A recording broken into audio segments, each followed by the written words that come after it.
So guys, we all know that we were told that the beavers is a game changer in the Nigerian election. We were told not to panic, not to worry, that with the beavers, everybody should just relax because the election was going to come out super. This was the man that went ahead ringing that bell so loud into the ears of Nigerians. Kigine, who used to analyze elections before the elections, and the pyramid and beavers as a game changer, and calling on Nigerians to go out and vote, and how technology would transform the Nigerian democratic process.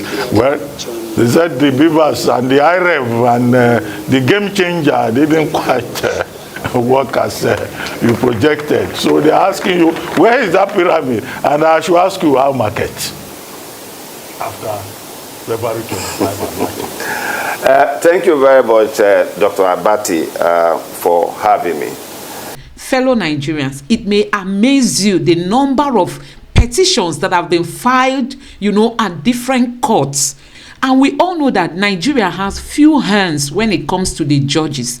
We have just a quiet number of judges.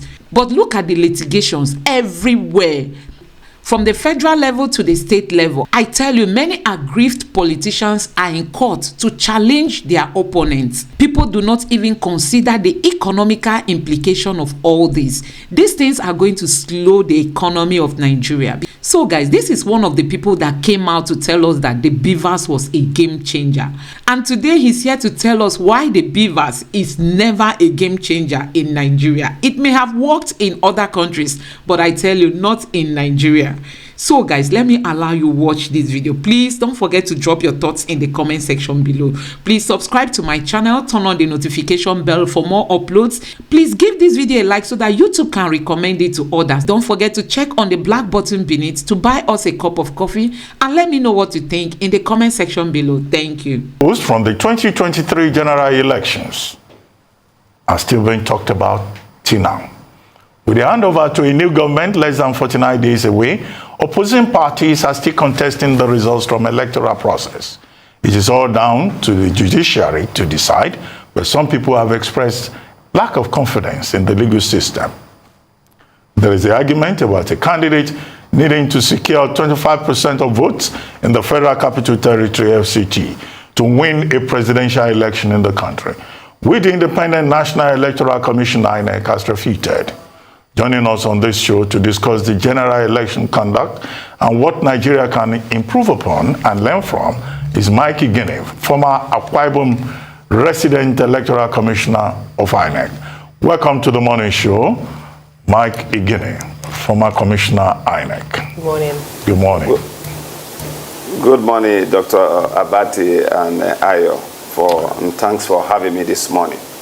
Well, I'm sure many of our viewers will be excited seeing you, because they've been asking after you. They've been saying, where is Mike Igene, who used to analyze elections before the elections, and the pyramid and beavers as a game changer, and calling on Nigerians to go out and vote, and how technology would transform the Nigerian democratic process.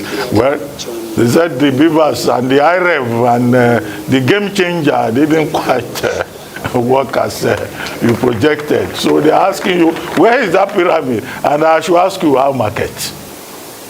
After February 25.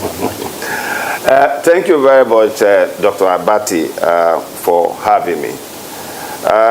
Even in the Bible, we are told that there is time and season for everything. There's a period we call pre-election period, where we have to educate fellow citizens on sound knowledge of democracy and democratic process. There is also the second phase, which is the election period itself, where the election will have to be conducted such that all that we have said have to put to tests. After that stage, the final stage is the stage where we are right now.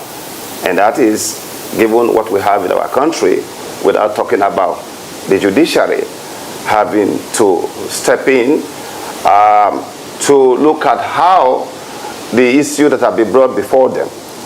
So, in this regard, where we are now is a period for the courts to look into the outcome of the elections. I want to say that in the next time of my life, there's life after this time, and I'm asked, what kind of profession would you want to be? I will proudly say that I want to be a lawyer. But this time around, or then, I would rather go to the bench so that I can make do what Karl Popper in his book, Open Society and Its Enemies, where I will wait for those whose action or inaction trying to undermine the integrity and public confidence in our institution. So where we are right now, Dr. Abati, as you know very well, in the best of our tradition as a lawyer, is where all who participated in the election, analysts, citizens, stakeholders, one institution to which all must bow is the judiciary. This is where we are at the moment. Therefore, issues that have to do with conformity to or deviation from established norms, rules, and procedure are already now before the court. And the court, I believe, judges are immediately qualified to look into those matters. But today, my engagement as part of your background is the fact that both members of the bench and the bar, those who have either retired or still serving, and those of us in the system. And as all of you have always known, before I went into INEC, or the period I was in INEC, and even after, my clarion call had only been my constituency. Those who have been following me would have read my interviews years ago talking about my constituency, that in any democracy, the last line of defense of democracy and the rule of law remains the judiciary. Now, what I want to say today in this engagement, and I hope we have enough time, is to let Nigerians and the whole world know, particularly citizens of this country, that whatever we want to make of our country is clearly in our hands. Because this country, Nigeria, with all the human and material resources, all that's required is leadership. And that when we get the leadership question right in Nigeria, the speed with which Nigeria will attain greatness will be like the speed of the rocket. Now, talking about what is going on, because clearly we have to be highly restrained, but there is a lot to speak about the role of the judiciary.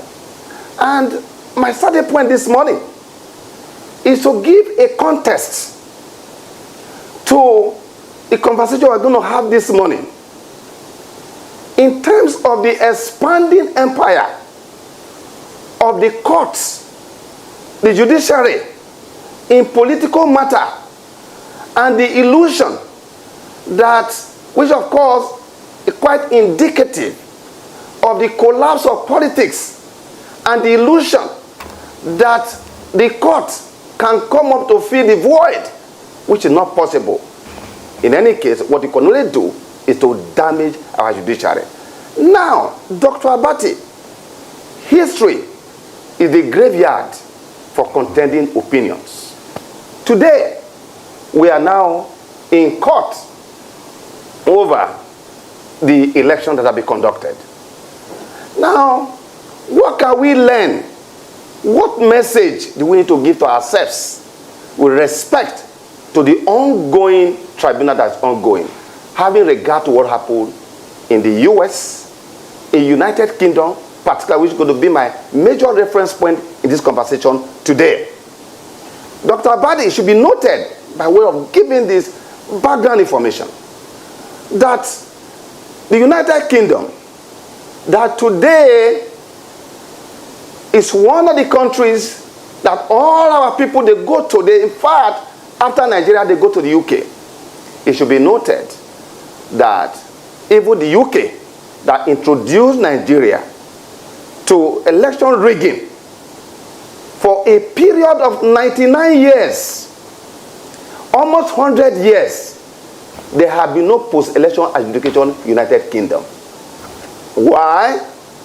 At the beginning of the practice of democracy in the 19th century, when election rigging, vote buying, because on records, electoral historians have documented, evidence showing clearly that the UK, America, Russia, Latin American countries, particularly the UK and US, were the most notorious countries for vote buying in the 19th century. And what did they do? At that time, the concern was that they were using landlords, they were using employers of labor, there was voter intimidation, and of course, vote buying. Election was not a one-day affair. Election was for several days. In order to deal with issues about vote buying, to deal with electoral manipulation in England, they reduced election to a day event by virtue of the 1832 Act. Now the question was, when there was fraud, manipulation, vote buying, what was the response? How was petition treated? Election petition, initially in England, was never entertained by the court of law. What was the reason? The reason was that if politicians in England could buy votes, could buy landlords, could buy employer labor to compel people to vote, that there was no way they would not do that in the judiciary. That would lead to the capture of the judiciary in England. They now said, look, we must not allow that to happen because politicians are capable of doing that. So they declined that the court should not entertain election petition in England because it will lead to what we call judicial capture. They will corrupt judges. They will have judges in their pocket in England. That was why they took that decision. And so what happened? They said all petitions should be taken to the parliament. Now in parliament, because of majority and minority situation in the parliament, petitions from opposition party never saw justice, never saw the light of the day. And that went on for several decades in UK.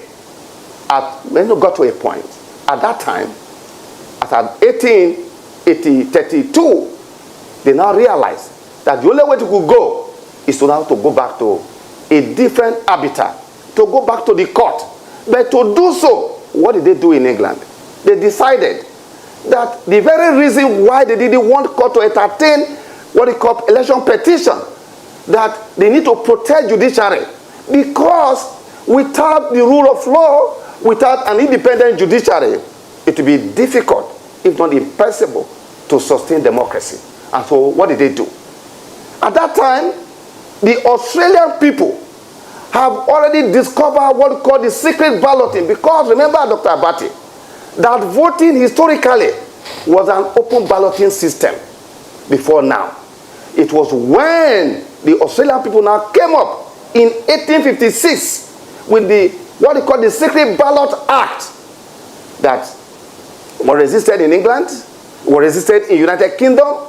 But when they now decided that, look, since there's no electoral justice in England, that the matter must go back to the court, that led to the 1872 Act, the 1872 Secret Ballot Act of 1872. That also added to it what you call consequence for any politician who have with either their agent, because just as we have agent here, they also had agent in England, that if you are found for election rigging, you will be expelled from parliament and also banned from participating in politics for 6 years. Even despite that, there were also evidence that what was going on. They now passed the 1883 Act that placed a ban for life from participating in politics. All right. When they did that, it was at that point that the matter was now just land on it. The matter was now taken to the court in England. Now, in England, the judges were conscious. They were very mindful of their integrity of the judiciary. And that is why in England, politicians are afraid of the judiciary. They are afraid of judges because the judiciary can never be a safe haven. So all matters that came to the court, they were so treated strictly to discourage people coming to the court so that people can return back to the polling way. That is why for a period of 99 years, there have been no post-election adjudication until 2010, when the Liberal Democrat brought a kind of when it came up and won the election and actually disrupted the process for a period of 99 years. So the question is, why is it that in our country we continue to go to the court with all the negative perception that is now surrounding our judiciary? So, all right, Mr. Gini.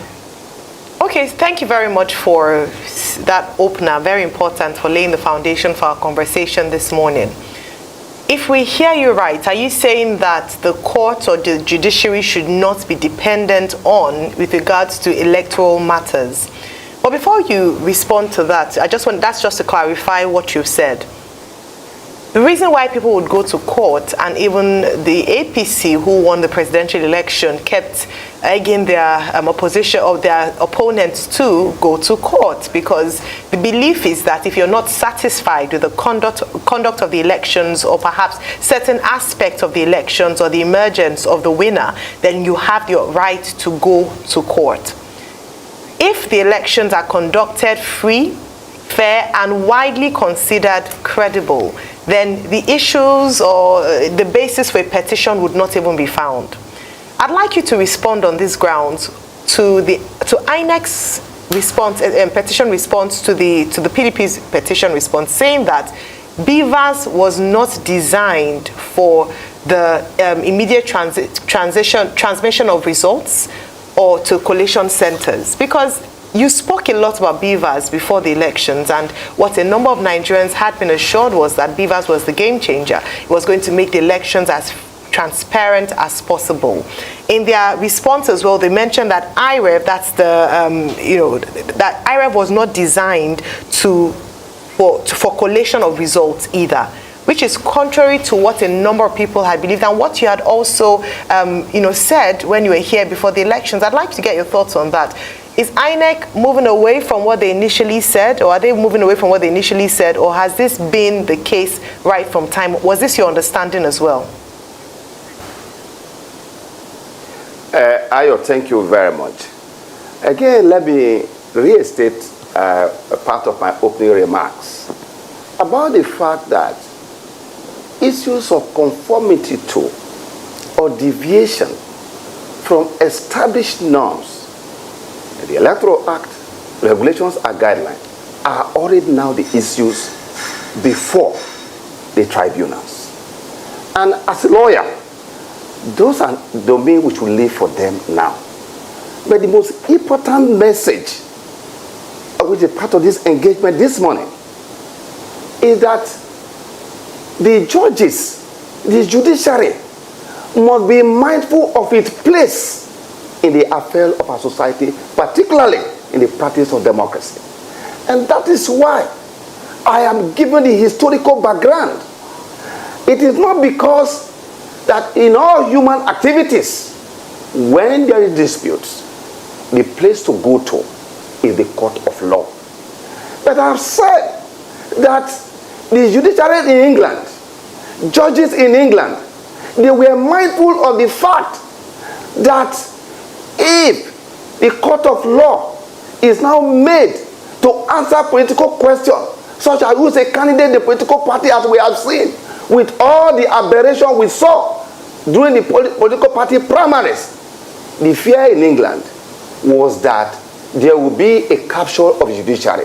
Today, in our country, you could see politicians bragging all over the place, something that is unheard of in England, of judges, their friends, that they can do whatever they get.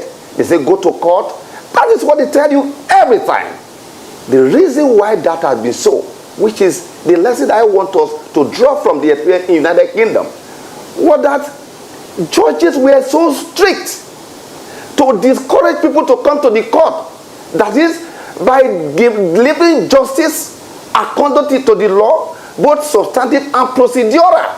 Whenever there's a violation of a procedure, you'll be held accountable. Judges, the judiciary, held political elite accountable in England. And that's why they are afraid of judiciary in England.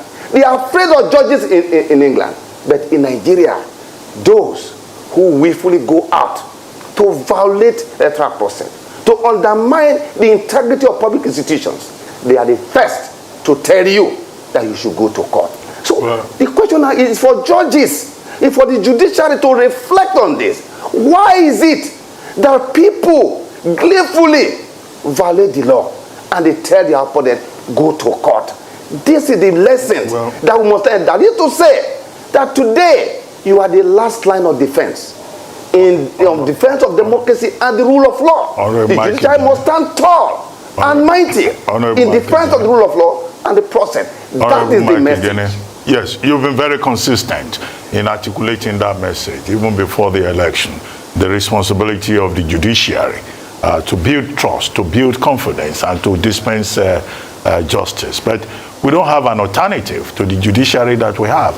Even the Electoral Act 2022 makes it clear in Section 149. If you are aggrieved, go to court. That's even what the Electoral Act talks about. But I think what we've been trying to do is to get you to offer an assessment of the elections as conducted by INEC after the process. Because before the election, we all had expectations. So what we really want to listen to is your assessment of specific issues in terms of the conduct of the election. And that is without prejudice whatsoever to the issues for determination before the various tribunals, which have not even given notice of hearing anyway. So it's not just sub judice. We can still do a post-mortem. We want you to attempt a post-mortem. And then we can continue with the judiciary. Dr. Abati, you know, I said there are three broad phases of the conduct of election. As a matter of fact, the 2023 election process is not yet ended. So we are now at the level of the judiciary. And thank God that you have also reminded viewers, and all of you are all my living witnesses, that all the issues that I needed to speak about, to put ahead, like some of the issues we talk about, 25% and all of that, those were issues I spoke about, not only in the 2023 election, in 2019, I presented even a table to show the direction, the things that are expected. Now, in terms of assessment, you also recall that the Arise Television, channels, AIT, TVC Continental, these are television that provided a platform for me to speak, to engage free without paying a dime. And after the election, you recall that 2 weeks after the presidential election, I also spoke and I expressed my concern about the fact that my votary had only been the process. That if the process is seem acceptable, at least by majority of people, the outcome will go without fuels. And that the whole design of the innovation that we have been working on for years, particularly those provisions that were resisted for 20 years, that have now changed under the 2022 Electoral Act, were all intended to ensure that at the end of the election, that the vote of the Nigerian people should be determined finally and conclusively at the polling unit, not in the court of law. Not in the court of law. My reference to the UK was how judiciary discouraged politicians from coming to the court by asking people to go to the polling unit, go to the police station. Let that be determined finally and conclusively. Today, Dr. Abati, despite all of that, we have now found ourselves in the tribunal across the country, to the extent that even the innovations that we have developed, that have been used to conduct over 105 elections, many of you were not even challenged and all that. But because of issue of deviation from conformity to the election, particularly what we saw in the second phase of election, where it was a case of a free-for-all. Do whatever you like, you can go to court. Now, if you look at what is happening now, as we speak, Dr. Abati, when I talk about the implication why we must move away why election must end finally at the polling unit, is the fact that as we speak, Dr. Abati, because of this now, look at Section 285. Section 285 was actually an amendment that came in on the 6th of January 2011 to streamline the time within which matters will be determined in court, where you said the first leg is 180 days, Court of Appeal is 60 days, Supreme Court 60 days. You are the only country in the world that is having this kind of experience, that you spend half a year allocated for the first stage of tribunal, and that particularly look at that of governors. For someone to be a governor in Nigeria, you go through 4 stages. INEC, after INEC, you go to that of the tribunal. From tribunal, go to the appeal. From appeal, go to Supreme Court. This is where we are. Now, if you look at the timeline with the innovations in INEC, unlike before, where, for instance, to make a register of voters, you have to make photocopies upon photocopies. With the development of the back end or total number accreditation, to get a register of voters now is a matter of seconds. Why do we still need this long period? Just one example, that why using that, we don't need that anymore. It means that, for example, what happened, look at what happened in Kenya. Within 2 weeks, that is done. In Mexico, within 14 days. In Ghana, same thing. We don't even need that 285 days. But these are debates. These are arguments that we have made long before this election. But it's a case of the far corner. No longer listen to the far corner. That's the problem we have. Because we don't need that. Because we can return back to where we were in 1979, in 1983, where people, which of course that's not the law at the moment. The law at the moment is that all those who have House of Assembly, House of Rep, governorship, presidential, whoever have been returned, we have to be sworn in. Then you have to go to court, where you are going to spend six and a half. Now, the implication of this are as follows. I'm not quickly saying this, which is the reason why I'm worried, and I've been saying this over the years. As we speak today, Dr. Abati, because of the sui generis nature of election petition, all the judges that have now been selected to be in the tribunal, all their civil and criminal docket are now on hold.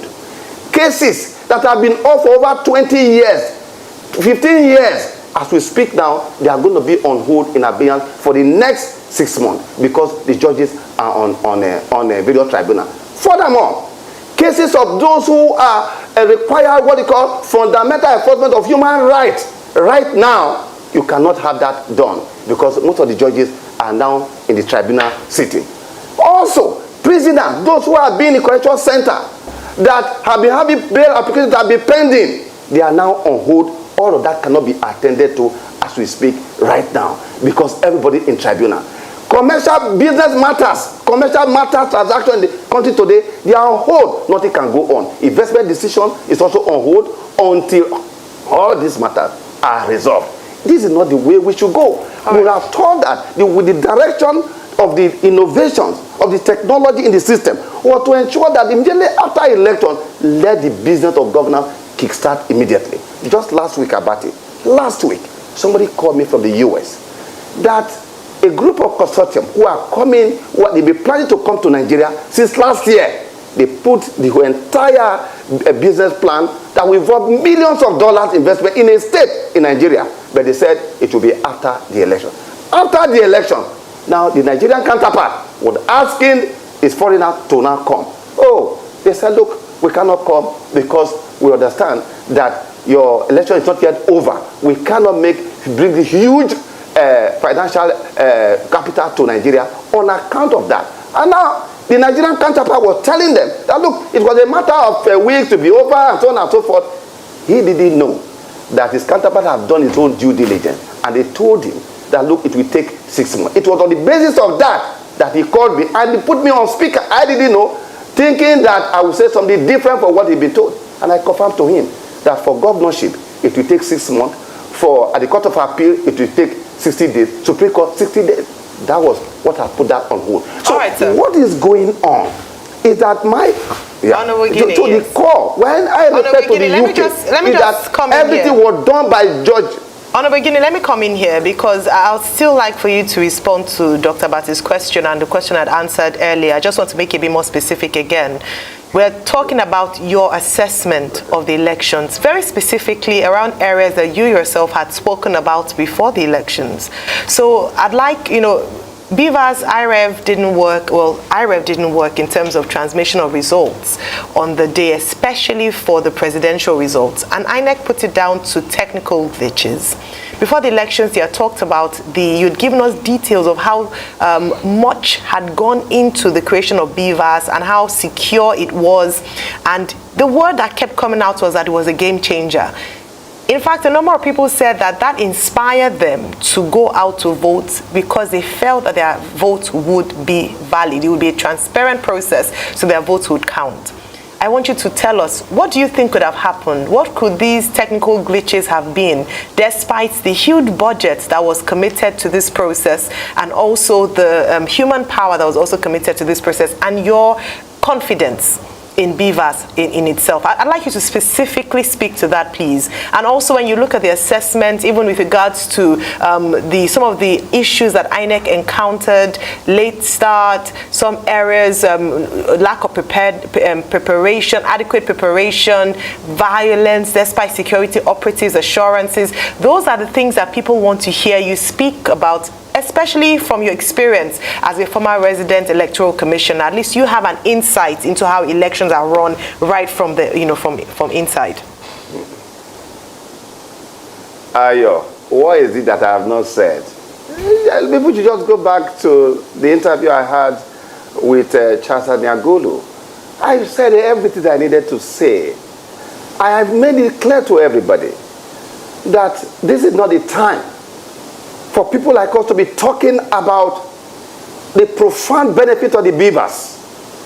When we have situations where people were killed, people were prevented from voting, there was ethnic profiling. My family had been in Lagos since the 50s, in Surulere. My cousin, who was born in Lagos here, was to be beaten up in Surulere. He married to an Abekuta lady. My sister married to a Yoruba person in this Lagos. These things happened. These were not the things I campaigned about. There was a clarion call. The clarion call was very clear.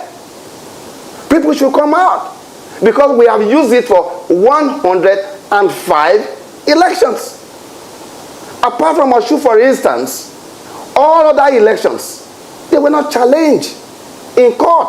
What was challenged was about, oh, you are not qualified, you didn't go to this school, all those governorship elections. None was actually challenged on terms of process and procedure.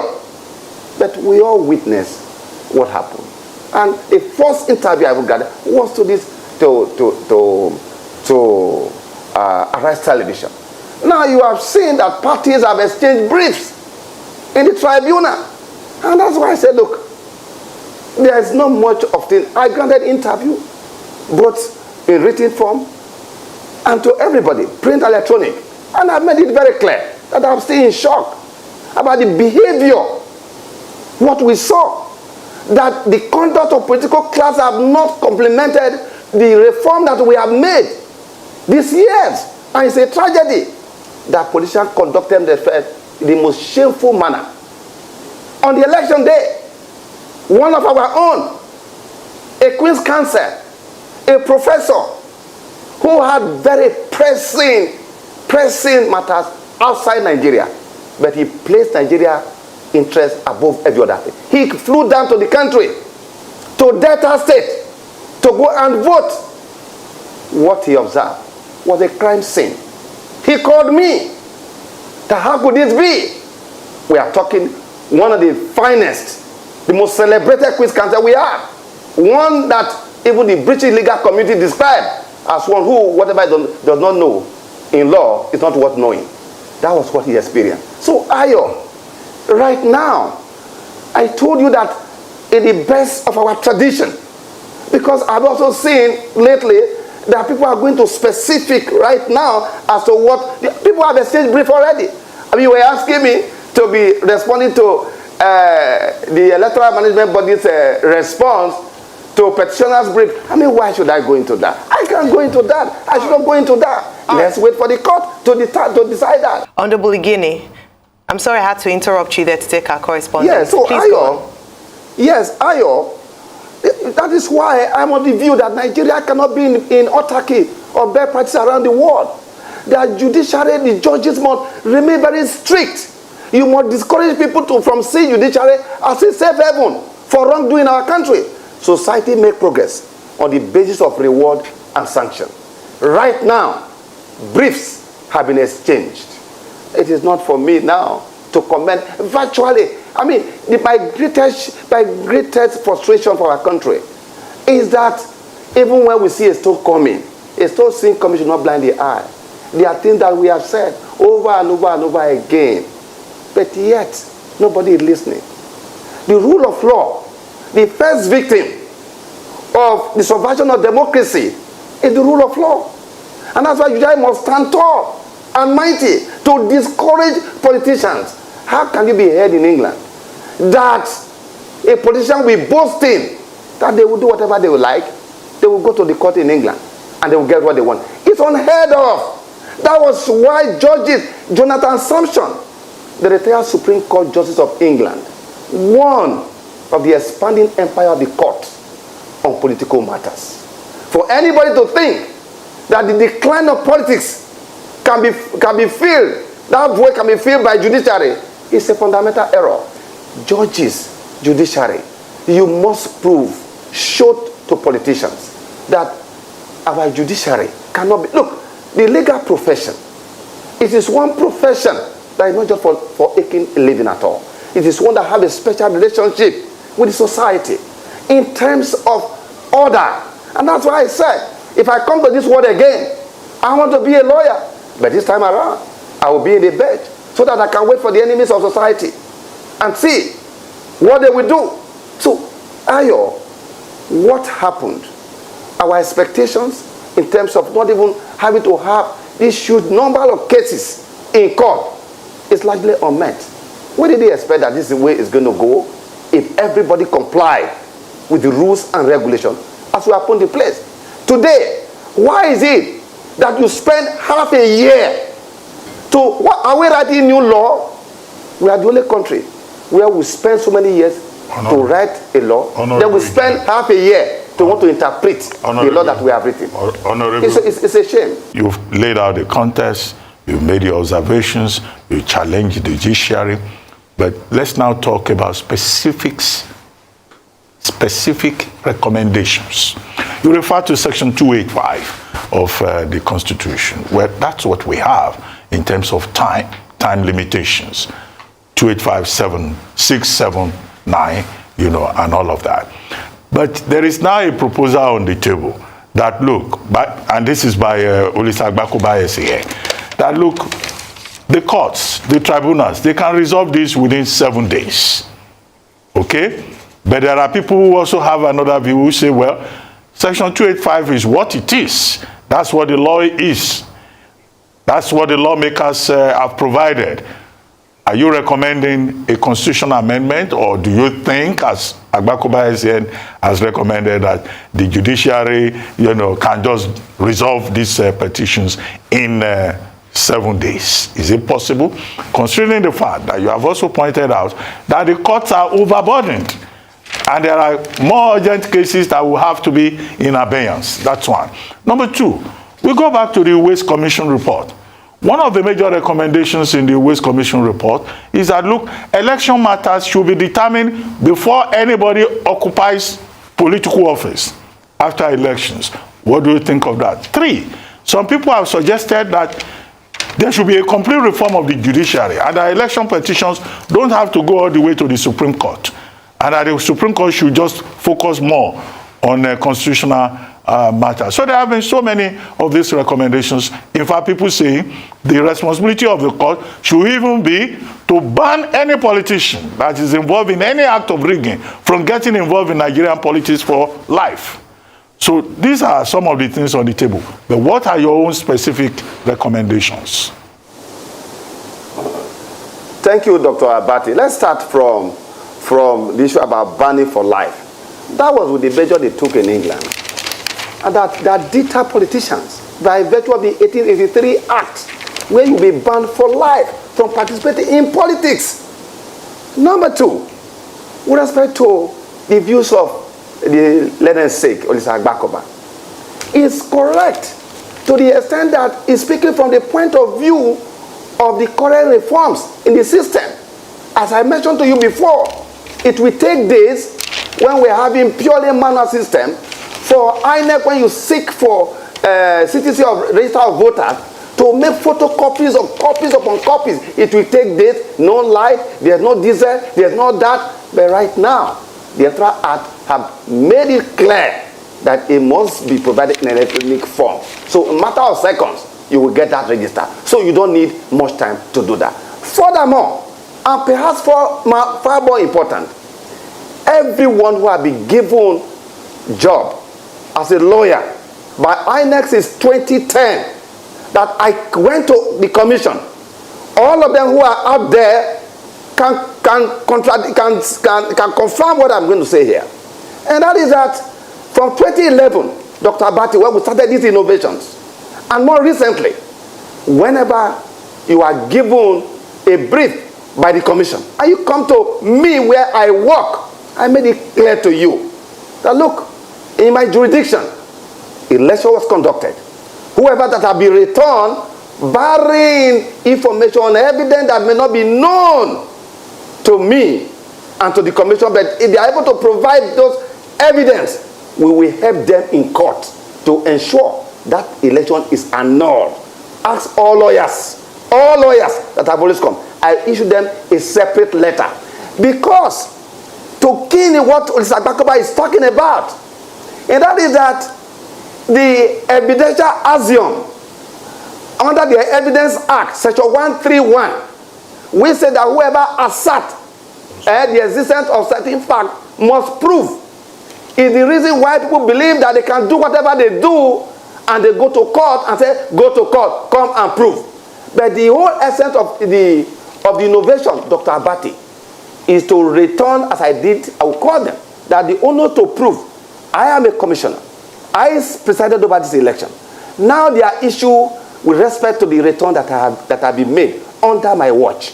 I have a duty by virtue of you reading clearly, and this is what the judges need to do. They need to read very clearly Section 136 of the Evidence Act, Section 140 of the Evidence Act, and for the purpose of this public engagement we are having today, which is the reason why I said Judiciary must stand tall and mighty.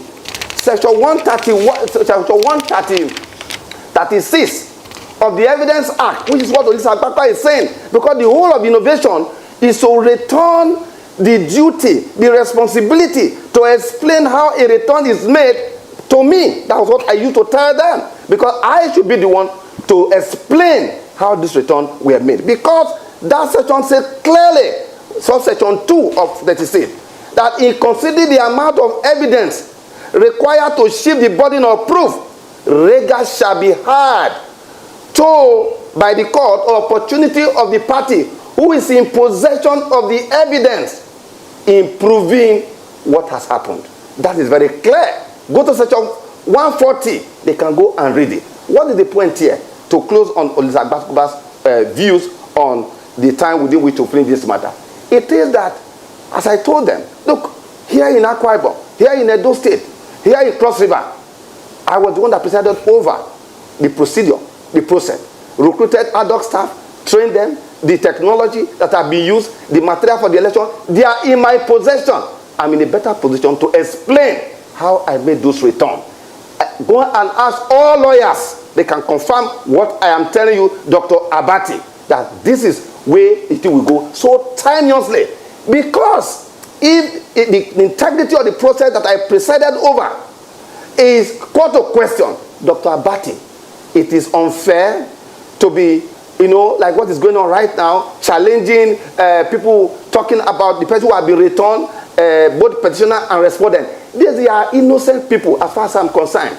Because if you ask any person who have been returned as a member of the House of Assembly, House of Reps, Senate, and any other governorship and other, they don't even understand those things. It is the umpire, it is myself who presided over that have a better knowledge and in possession of certain facts that are necessary to throw light on what has happened. So Agbakoba is right to the extent that having regard to the innovation, we may not need that. In any case, Section 285 says within. It didn't say it must. I mean, how do you hear that about that half a year? We need half a year. Are we writing a new law? That is respect to that. Now, furthermore, on the issue of, try to remind me of the other two issues.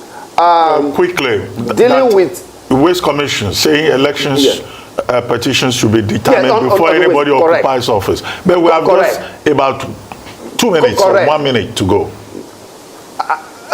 I will do that very quickly. Abati, look, we're in a country where whatever works for our country, we don't want to do it again. In 1979, in 1983, people were election petitions were resolved before people were sworn. When you do that, everybody will be up and doing. Nobody want to filibuster, all right, to see that it is done. Because if you don't do that, people go into office and begin to use public money. When you hear about billions as legal fees going on, where do they get that money from? Finally, on Uwais. Look, I've been hearing people talking about Uwais report. Abati, Dr. Abati, is so fortunate that even though we talk about it, let me be informed here that the former Attorney General and the late NAFDAC woman, Akuyele, they were members of that committee. Do you know that there was no white paper? That the entire profound recommendation were rejected. No bill ever sent to the National Assembly. It was only President Goodluck Jonathan, when he came on board, because of his quest for credible election, he appointed Professor Jega, who was a member of that committee. And what we did was to now start implementing it. We started the implementation by first doing what we call the biometric compilation of register. That was one of the profound commendations. So I agree totally that for sanity to prevail, this is a proposal for the future. Not for now, it's for the future. But for now, this is the position of the law. But for the future, it is better, cleaner, that disputes are resolved before people are sworn in, so that the business of governance can take place immediately. Thank you. May not have dawned on us the economical implication of all these things, you know, all these election problems. It may not have dawned on most of us. We may not know how this thing is impacting on our economy. INEC was giving so much money to prepare for this election, but look at the end result. Look at what INEC gave the Nigerian people. Such a poor job by INEC. So guys, you can see that INEC chairman purposely allowed all these things to happen. It was not as if these things were not preventable. They were preventable, but they allowed all these lapses. As in, how could you tell me that results were not uploaded, not even in one of the states, and you tell us that there were glitches? They just intentionally stopped results from being uploaded, and that is why Nigerians keep crying every day, because nobody is happy with the outcome of this election. I mean, no right-thinking Nigerian, no patriotic Nigerian is happy with the outcome of this election. We would have had something better. We would have had an election that, you know, after the 25th, all these matters would have been brought to a stop. But look at where we are, debating as if we are yet to conduct the election. Look at all the noise all over the places, as if this election is yet to take place. These are post-election matters. Look at everywhere is tensed up, you know. So guys, that is where we are today. It might surprise you to know that our politicians connive with our judges. Honestly, they connive with our judges so that each time there is a court case, it will always go in their favor. When will Nigeria be free? And that is why the youths are asking for a new Nigeria. We just want a new Nigeria. Politicians, you people should let us have a new Nigeria. That is all we want. Please don't forget to subscribe to my channel, turn on the notification bell. Please give this video a like so that YouTube can recommend it to others. And let me know what you think in the comment section below. Thank you.